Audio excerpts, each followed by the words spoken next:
তবে বাংলাদেশের যত নেতা খেতা আছে, এমপি মন্ত্রী আছে, সব নেতা খেতা এমপি মন্ত্রীর ঘুম হারাম করে দিয়েছে একটা ব্যক্তি, যার নাম ক্যাপ্টেন হাসনাত আব্দুল্লাহ। এক খেজুরের হিসাব দিয়ে পুরো বাংলাদেশের রাজনীতি উত্তাল।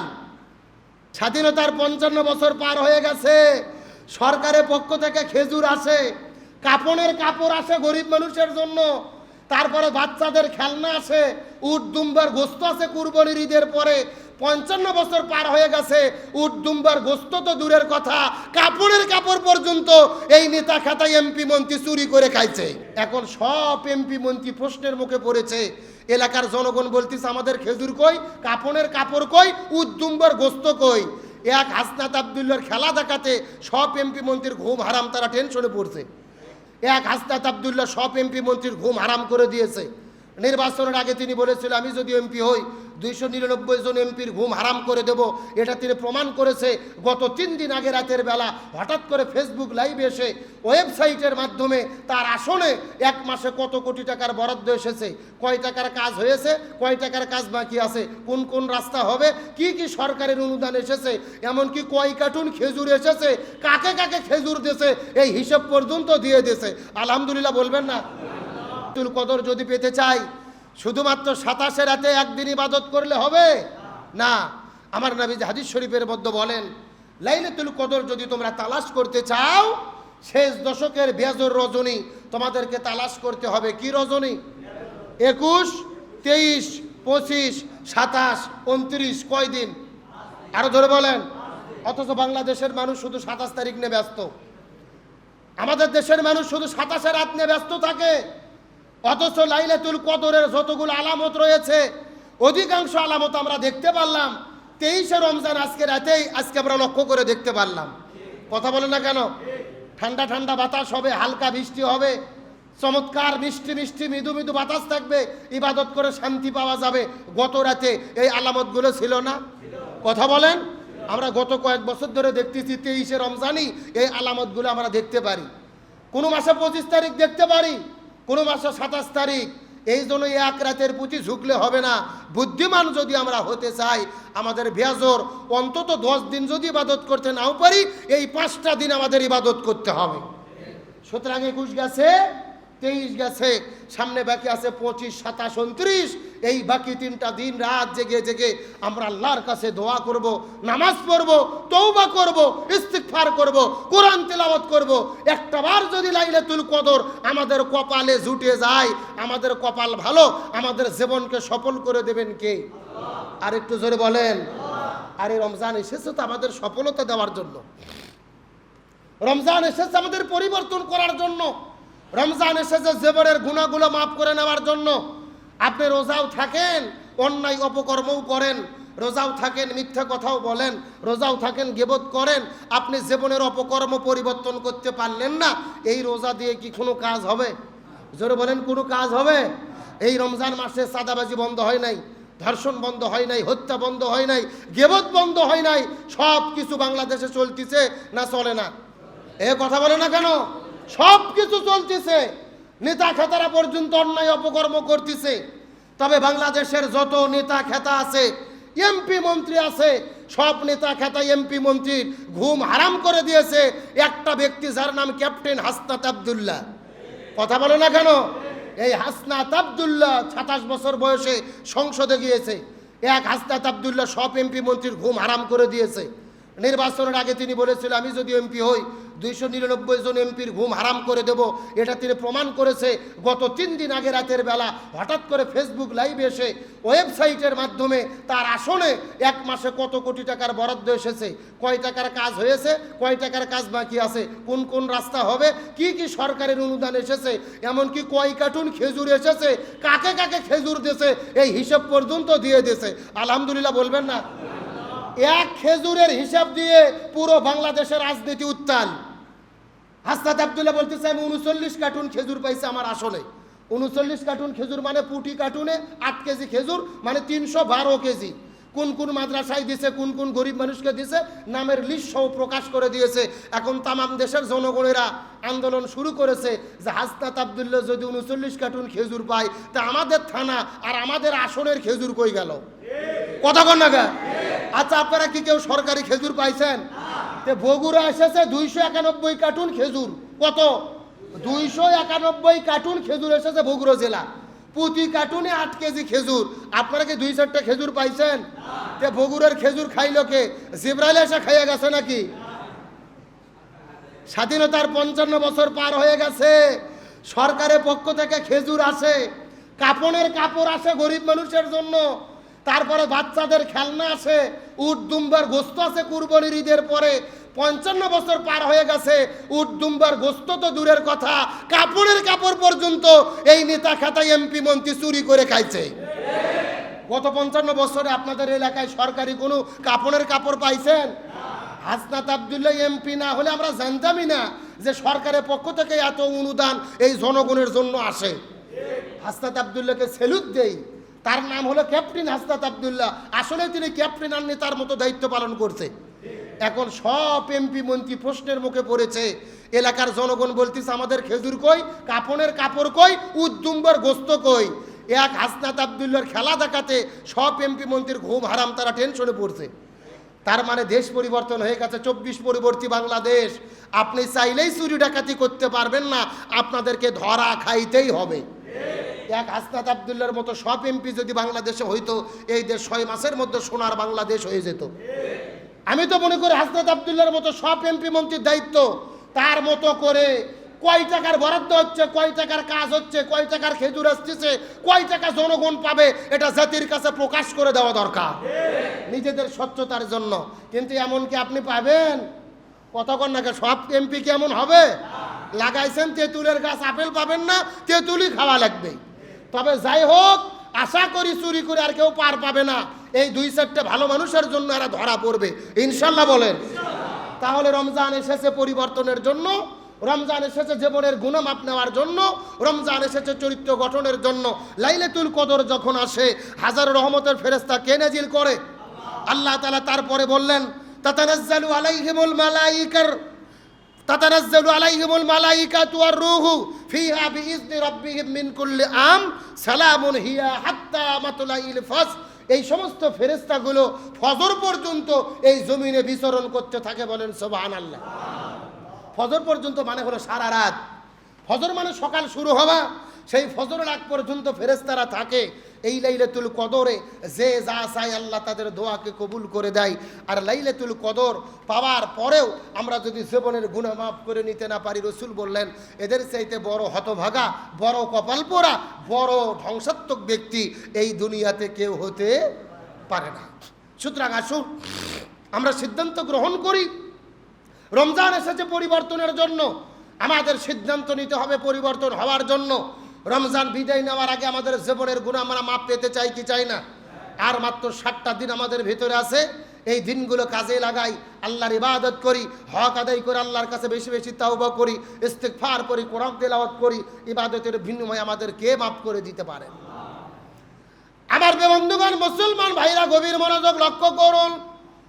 রমজান মাস এসেছে মানুষের পরিবর্তন করার জন্য। এই দুনিয়ার মধ্যে আপনি যত অন্যায় করেছেন, অপকর্ম করেছেন, যদি আপনার জীবনে অন্যায় অপকর্ম থাকে, পাহাড় পরিমাণ গুনাহ থাকে, হতাশ হবেন না, নিরাশ হবেন না। আল্লাহর কাছে তওবা করেন, আল্লাহর কাছে তওবা করে ফিরে আসেন। তার কারণ জীবনে অন্যায় অপকর্ম করেছেন, তওবা করলে মাফ করতে পারেন কি? আরো জোরে বলেন। আজ থেকে কয়েকশো বছর আগের ঘটনা। বিখ্যাত আলেম মালিক বিন দিনার রহমতুল্লাহ আলাইহি এত বড় একজন আলেম ছিলেন, যার নাম শোনেন নাই দুনিয়ার ভেতরে এমন আলেম খুঁজে পাওয়া যাবে না। হযরত মালিক বিন দিনার রহমতুল্লাহ আলাইহি একদিন লক্ষ্য করে দেখা গেল রাস্তার ভেতরে বিশাল একটা সমাবেশের ভেতরে লক্ষ লক্ষ মানুষের সামনে তিনি বক্তব্য দেওয়া শুরু করলেন। এত বড় একজন সুনামধন্য আলেম, তিনি যেখানেই বক্তব্য দেয় হাজার হাজার লক্ষ লক্ষ মানুষেরা তার সমাবেশে যাওয়ার পরে ভিড় জমায়। এই মালিক বিন দিনার রহমতুল্লাহ আলাইহি লক্ষ মানুষের ভেতরে যখন বক্তব্য দেওয়া শুরু করে দিলেন, এমন সময় একটা বৃদ্ধ চাচা দাঁড়ানোর পরে চিৎকার করে ডাকতে বলেন, এ মালিক বিন দিনার, তোমার বক্তব্য পরে শুনবো, আগে জবাব দাও তো দেখি, আজ থেকে 10 বছর আগে এই ইরাক দেশের ভেতরে রাস্তার ভেতরে একটা মানুষকে মদ পান করে, নিশাদ্রব্য পান করে পাগল অবস্থায় পড়ে থাকতে দেখেছিলাম। চেহারাটা মনে পড়ে গেল, ঠিক তোমার মতো চেহারা 10 বছর আগে রাজপথের ভেতরে মদ পান করে মাতাল হয়ে পড়েছিলে। তুমি কি সেই মালিক বিন দিনার? বৃদ্ধ চাচা কি প্রশ্ন করেছেন আপনারা কি বুঝতে পারছেন? যে হুজুর আপনি বক্তব্য বন্ধ করেন, খুবই ভালো ভালো বক্তব্য দিচ্ছেন তো আপনি। আজ থেকে 10 বছর আগে রাস্তার ভেতরে মদ পান করে পাগল হয়ে মাতাল হয়ে রাস্তায় একটা মানুষকে আমি পড়ে থাকতে দেখেছিলাম, তার মতোই তো আপনার চেহারা দেখা যায়, আপনি কি সেই মাতাল ব্যক্তি? এই প্রশ্ন যখন বৃদ্ধ চাচা করেছে, সামনে হাজার হাজার শ্রোতা লাফ দিয়ে উঠেছেন। যে বৃদ্ধ চাচা বলে কি, আমি যদি ওয়াজ করতে করতে কোনো লোক যদি এখানে দাঁড়িয়ে আমার বিরুদ্ধে কিছু বলে, আপনারা এখানে লাফ দিয়ে উঠবেন কি উঠবেন না? যে আমাদের ইমামকে অপমান করতেছে, এই লোকটাকে আজে বাজে কথা বলতেছে, মানে হাজার হাজার লক্ষ লক্ষ শ্রোতা দাঁড়িয়ে গেলেন ওই পাগলের ওপর ক্ষিপ্ত হয়ে। মালিক বিন দিনার বলতেছে, সবাই থামো, এই বৃদ্ধ চাচা আমার ব্যাপারে যে অভিযোগ করেছে, এই অভিযোগটা সত্য। আমি 10 বছর আগে মদ পান করে মাতাল হয়ে রাস্তায় রাস্তায় ঘুরে বেড়াতাম, রাস্তায় রাস্তায় পড়ে থাকতাম। জোরে বলেন না আল্লাহু আকবার। লক্ষ লক্ষ মানুষেরা বড় পাগল হয়ে গেলেন। তাহলে কোন বক্তার বক্তব্য শুনতেছিলাম? যেই ব্যক্তিটা মদ পান করে পাগল হয়ে রাস্তার মধ্যে পড়েছিলেন। লক্ষ লক্ষ মানুষ ডাক দিয়ে বলেন, এ মালিক বিন দিনার, আপনার বাকি আলোচনা পরে শুনবো, তাহলে আপনি বক্তব্য দেন তো দেখি। ওই 10 বছর আগে আপনার জীবনের ভেতরে কি এমন ঘটনা ঘটলো যে ঘটনার কারণে আপনার জীবনটা পরিবর্তন হয়ে গেল? আপনি এত পরিবর্তন হলেন, আপনার জীবনটা পরিবর্তন হলো, একটা মদ পান করা মাতালের মধ্য থেকে এত বড় একজন আলেম হয়ে গেলেন। এর পেছনের ইতিহাসটা কি বলেন তো, আপনার কাছে জানতে চাই। এই লক্ষ লক্ষ মানুষেরা মালিক বিন দিনারের কাছে জানতে চাই, আপনারা ঘটনাটা জানতে চান কি চান না? এ গভীর মনোযোগ লক্ষ্য করুন। আপনি জীবনে অনেক গুনাহ করেছেন, অন্যায় করেছেন, অপরাধ করেছেন, জিনা ব্যভিচার করেছেন, আপনি কত অন্যায় অপকর্ম করেছেন, জীবনের গুনাহ কেউ জানে না, আল্লাহ জানে। যদি পরিবর্তন হতে চান, আলোচনাটা আপনার জীবনের জন্য যথেষ্ট হতে পারে। হযরত মালিক বিন দিনার রহমতুল্লাহ আলাইহি এই লক্ষ লক্ষ মানুষের সামনে চিৎকার করে ডেকে বলেন, এ মালিক বিন দিনার। মালিক বিন দিনার ডাকতে বলে, এ জনগণেরা যদি জানতে চাও মনোযোগ দিয়ে শোনো। আজ থেকে কয়েক বছর আগে লাইলাতুল কদর রজনীর দিনে 27শে রমজান লাইলাতুল কদর যখন মানুষ পালন করা শুরু করলো, আমি তো মদ পান করি, নিশাদ্রব্য পান করি জমিনের মধ্যে ঘোরা শুরু করলাম। দীর্ঘক্ষণ ঘুরে ঘুরে মদের বোতল পাই না, কিন্তু একটা দোকানের মধ্যে যাওয়ার পরে দীর্ঘক্ষণ ধরে রিকোয়েস্ট করার পরে, আবদার করে, জোর করে, অনুরোধ করে, বিনয় করে 1 বোতল মদ আমি ক্রয় করলাম। ওই মদের বোতল ক্রয় করার পরে বাড়ির মধ্যে যাওয়ার পরে লক্ষ্য করে দেখি আমার স্ত্রী বিছানার মধ্যে বসে গেছেন, নামাজ আদায় করে, নফল নামাজ আদায় করে আল্লাহর কাছে দোয়া করে। স্ত্রীকে নামাজ পড়া অবস্থায় থাকার পরে আমি ঘরের মধ্যে যাওয়ার পরে এই মদের বোতলটা রেখে দেওয়ার পরে আমি যখন বিছানার মধ্যে কাপড় চোপড় পরিবর্তন করব, আমার একটা ছোট্ট বাচ্চা ছিলেন, ছোট্ট মেয়ে ছিলেন 3 বছর বয়স। এই ছোট্ট বাচ্চা দৌড়ে এসে হাউমাউ করে চিৎকার করে আমাকে বাবা বাবা বলে ডাকা শুরু করলেন। আর জোরে জোরে দৌড়ে এসে এমন একটা হাসি দিয়েছে, হাসতে হাসতে বাবা বাবা বলে যখন ডাক দেয়, আমি যেই টেবিলের উপরে মদের বোতল রেখেছিলাম ওই বোতলে ধাক্কা লাগার কারণে ওই বোতলটা মাটির মধ্যে পড়ে যায়, ওই কাঁচের বোতলটা 2 ভাগ হয়ে যায়, মদ পান করতে পারি না।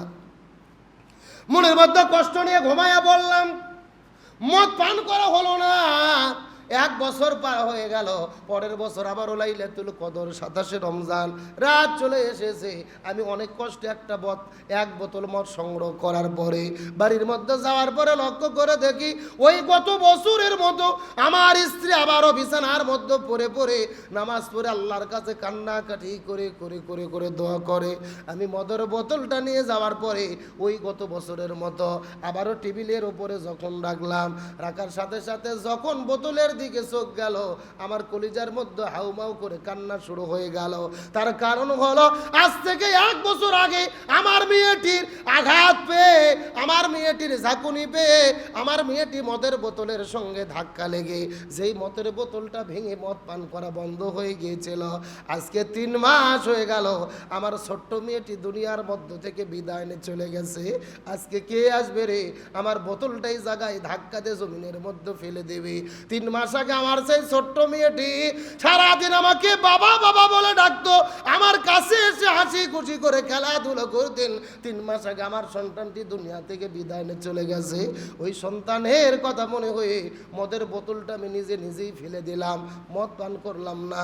রাতের বেলা বিছানার মধ্যে ঘুমায় পড়লাম। ঘুমের ঘরের স্বপনে আমি লক্ষ্য করে দেখি বিশাল একটা অজগর সাপ আমাকে পেছন দিক থেকে ধাওয়া দিল। আমি দৌড়ানো শুরু করে দিলাম। অজগরের ধাওয়া খাওয়ার পরে দৌড়াইতে দৌড়াইতে একটা পাহাড়ের কাছে চলে গেলাম।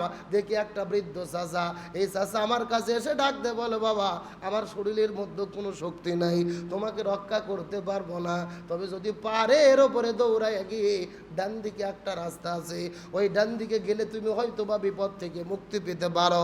এই কথা শোনার পরে আমি আবারও দৌড়ানো শুরু করলাম। আমিও দৌড়াই, সাপও দৌড়াই, অজগর সাপটা দৌড়াইয়া যখন আমাকে পাহাড়ের উপরে নিয়ে চলে গেছে, আমি লক্ষ্য করে দেখি পাহাড়ের ওই পাশে বিশাল আগুন দাউ দাউ দাউ দাউ করে জ্বলতেছে। হয় আমি আগুনের মধ্যে পড়ে যাব, নতুবা অজগর সাপ আমাকে খেয়ে ফেলবে। কিন্তু বৃদ্ধ চাচার কথা মনে পড়লো। ডান দিকে রাস্তা দেখার পরে আমি যখন হাঁটা শুরু করলাম, দৌড়াইতে দৌড়াইতে লক্ষ্য করে দেখি ওই ডান দিকে যাবার পরে একটা ফুলের বাগান দেখা যায়। ওই ফুলের বাগানের ভেতরে ছোট্ট ছোট্ট বাচ্চারা খেলাধুলো করতেছে। আমি বাগানের কাছে যাওয়ার পরে আমাকে বাঁচাও, আমাকে রক্ষা করো বলে বলে যখন চিৎকার করে ডাকা শুরু করলাম, আমি লক্ষ্য করে দেখি বাগানের ভেতরে আমার ওই ছোট্ট সন্তান মেয়েটিকে দেখা যায়। আজ থেকে 3 মাস আগে যেই মেয়েটি দুনিয়া থেকে বিদায় নিয়েছিল, ওই মেয়েটি আমাকে দেখার পরে বাবা বাবা বলে চিৎকার করে ডেকে ডেকে আমার কাছে যখন ওই বাগানের দরজায় চলে এসেছে, আসার পরে ডাক দে, বলে বাবা কি হয়েছে, আপনি কোনো বিপদে পড়েছেন নাকি? আমি ডাক দে বললাম, আমার ছোট্ট মেয়ে, ওই যে অজগর সাপ আমাকে হামলা করেছে, খেয়ে ফেলবে। আমার ছোট্ট মেয়েটি একটা মুচকি হাসি দেওয়ার পরে সাপের কাছে যাওয়ার পরে তার ছোট্ট হাতে এমন জোরে একটা চড় মারলেন, ওই সাপটা ওখান থেকে পড়ে ওই আগুনের মধ্যে পড়ে নিক্ষিপ্ত হয়ে দাউ দাউ করে জ্বলা শুরু করলেন। আমি আশ্চর্য হয়ে জিজ্ঞেস করলাম, এ মা, এই যে অজগর সাপকে দেখে আমি বড় মানুষ ভয়ে দৌড়াইলাম, কিন্তু তুমি সাপটিকে কেন ভয় পাইলা না? আবার তুমি চড় দিয়ে আগুনের মধ্যে ফেলে দিলে, কারণটা কি? মেয়ে ডাকতে বলে, বাবা এই অজগর সাপটা কি তুমি চিনতে পেরেছো নাকি? এটাই হলো তোমার নফস, এটাই হলো তোমার নফস। সারা জীবন দুনিয়ার ভেতরে এই নফসের তাবেদারি করেছো, এই নফস শয়তান পরিচালনা করে আল্লাহ বিরোধী কাজ করেছো, কোরআন সুন্নাহ বিরোধী কাজ করেছো, আল্লাহর হুকুম মানো নাই, রসুলের আদর্শ মানো নাই, এই নফসের কথা মতো মদ পান করেছো, জিনা ব্যভিচার করেছো, মানুষের সম্পদ আত্মসাৎ করেছো, মানুষের উপরে জুলুম করেছো। এই নফসটা বড় হতে হতে এত বড় অজগর সাপ হয়ে তোমাকে জাহান্নামের দরজা পর্যন্ত দৌড়াইয়ে নিয়ে এসেছে। কিন্তু তুমি বলো তো দেখি, পথের ভেতরে আর কোনো ঘটনা ঘটেছে নাকি? বাবা ডাক দে বলে, মেয়ে রে, বৃদ্ধ একটা চাচাকে দেখলাম, সেই চাচাটি তোমার এই রাস্তার সন্ধান দিয়েছিল। মেয়েটি ডাক দে বলে, বাবা ওটা শুধুমাত্র বৃদ্ধ একটা চাচা নয়, ওটাই হলো তোমার আত্মা, ওটাই হলো তোমার অন্তর, ওটাই হলো তোমার রুহ। ওই রুহুর কথা মতো জীবন চালাও নাই, নামাজ পড়ো নাই, রোজা রাখো নাই, হজ করো নাই, যাকাত দাও নাই, আল্লাহর কাছে তওবা করো নাই, আল্লাহর কাছে মাফ চাও নাই, ওই রুহুর খোরাক দাওনি, নফসের খোরাক জুগিয়েছো। ওই নফস তোমাকে অজগর সাপ হয়ে জাহান্নাম পর্যন্ত টেনে নিয়ে এসেছে, আর তুমি দুর্বল করে ফেলেছো তোমার রুহুটাকে, আত্মাটাকে। যদি তুমি নামাজ পড়তে, রোজা রাখতে, হজ করতে, যাকাত দিতে, রুহু শক্তিশালী হইতো, এই সাপ তোমাকে জাহান্নামে নিয়ে আসতে পারতো না। মালিক বিন দিনার বলে, এই স্বপ্ন দেখার পরে আমার স্বপ্ন ভেঙে গেল, অন্তরের মধ্যে পরিবর্তন হলো। আমি যখন চোখ বন্ধ করি ওই সাপ আর বৃদ্ধ চাচার দৃশ্য আমার চোখের সামনে ভেসে চলে আসে। এ মুসলমান ভাইরা, রমজান আমাদের মধ্য থেকে বিদায় নিয়ে চলে যাচ্ছে। একটা বার আমরাও চিন্তা করে দেখি তো, নফসের তাবেদারি করেছি নাকি রুহুকে আত্মার খোরাক দিয়েছি, আল্লাহর বিধান মেনে চলেছি? আমরাও যদি শয়তানের তাড়নায় পড়ে নফসের যদি আমরা দাসত্ব করি, গোলামি করি, আল্লাহ বিরোধী কাজ করি, আমাদেরকেও জাহান্নামের মধ্যে কিন্তু চলে যেতে হবে। কিন্তু যদি রুহুর খোরাক দেই, নামাজ পড়ি, রোজা রাখি, হজ করি, জাকাত দেই, আল্লাহ রসুলের বিধানগুলো মেনে চলি, আল্লাহ তাআলা আমাকে সম্মানিত করবে, আমাদেরকে সম্মান দান করবে, আমাদেরকেও মাফ করে দেবে। রমজান বিদায় নিয়ে চলে গেল, আর কয়টা দিন আমাদের ভেতরে আমাদের মধ্যে উপলব্ধি আনা দরকার। রমজান বিদায় নেওয়ার আগে যদি আমরা জীবনের গুনাহ মাফ করে নিতে না পারি, আমাদের চাইতে বড় হতভাগা কপাল পরা দুনিয়ার মধ্যে কেউ নাই। জিবরাইল বলে, ইয়া রাসূলুল্লাহ, রমজান পাওয়ার পরে এই দুনিয়ার মধ্যে যারা ইবাদত বندگی করে জীবনের গুনাহ মাফ করে নিতে পারলো না, এদের চাইতে বড় হতভাগা কেউ নাই। এরা হাসরের ময়দানে ধ্বংস হয়ে যাবে। সঙ্গে সঙ্গে রাসূল বললেন, আমিন, তাই যেন হয়। তাহলে আমরা যদি ধ্বংস হতে না চাই, এই রমজানের বাকি কয়টা দিন ইবাদত বندگی করে জীবনের গুনাহ মাফ করে নেওয়া ছাড়া কোনো উপায়। 10 বছর আগে যিনি মাতাল ছিলেন, নিশাদ্রব্য পান করে মাতাল হয়ে রাস্তাঘাটে ঘুরে বেড়াতেন, একটা ঘটনার পরিক্রমায় আল্লাহ তাআলা তার জীবনকে পরিবর্তন করে দিলেন। তিনি ইরাকের বিখ্যাত আলেম হলেন। এই জন্য আপনাদের অনুরোধ করে বলি, আমরা জীবনে যা করেছি, শয়তানের তাড়নায় পড়ে জিনা করেছি, মানুষ হত্যা করেছি, অন্যায় করেছি, আল্লাহর নাফরমানি করেছি, কয়টা দিন আমাদের সুযোগ আছে। আসুন না আমরা আল্লাহর কাছে তওবা করি, আমরা দিনের পথে ফিরে আসি, ইসলামের পথে ফিরে আসি। ওই মালিক বিন দিনার এত বড় একটা মাতাল হবার পরেও তওবা করে যদি আল্লাহর কাছে এত সম্মানিত ব্যক্তি হতে পারে, আমাদের গুনাহ তো আল্লাহর রহমতের চাইতে বেশি নয়। আল্লাহর কোরআন বলে, না তাকনাতু মির রাহমাতিল্লাহ, আল্লাহর রহমত থেকে তোমরা নিরাশ হয়ো না। এই জন্য আমরা আল্লাহর কাছে তওবা করব, জীবনে যা গুনাহ করেছি আল্লাহর কাছে মাফ চাবো, আমরা দিনের পথে ইসলামের পথে ফিরে আসব। তাহলে আমাদেরকে আবারও সম্মানিত করতে পারেন কে? আল্লাহ।